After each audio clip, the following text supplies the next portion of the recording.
If you are frustrated with lighting a smoker for your bees, watch this video. I'm going to show you in 2 minutes how to do this the same way that professionals do it.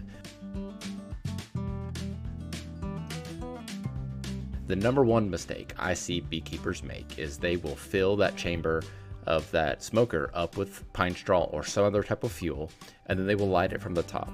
The first thing you need to do is take a small bundle of pine straw. It's cheap, it's free everywhere. Light it outside of the smoker. You can see I haven't put it down into the bottom. I'm just kind of putting it in there a little bit because it's kind of a windy day. So I lit that and there's flames coming out.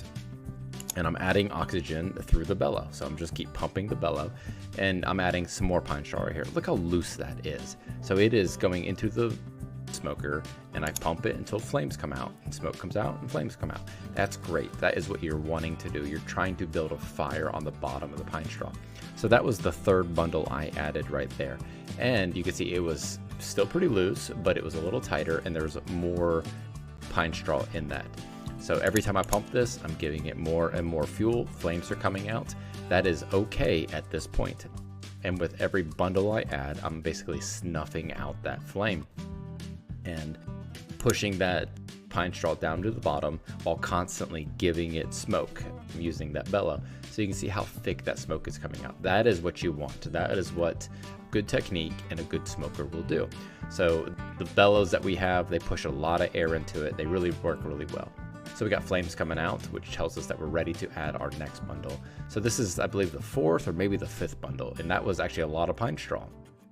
I kind of took my hands and put it in a ball and then I pushed it in. So you can see like how tightly packed that is inside of that smoker chamber. Again, I'm still adding some more fuel. And this is going to be a really tight ball of pine straw, really, really tight. So I'm packing that chamber full.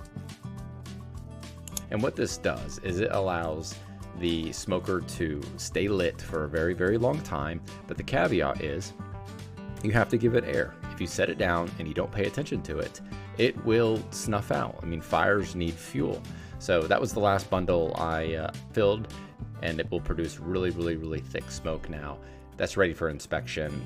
The only trick is that you've got to continue giving it fuel, not in the source of pine straw, but in the source of air, and that will last you a very, very long inspection.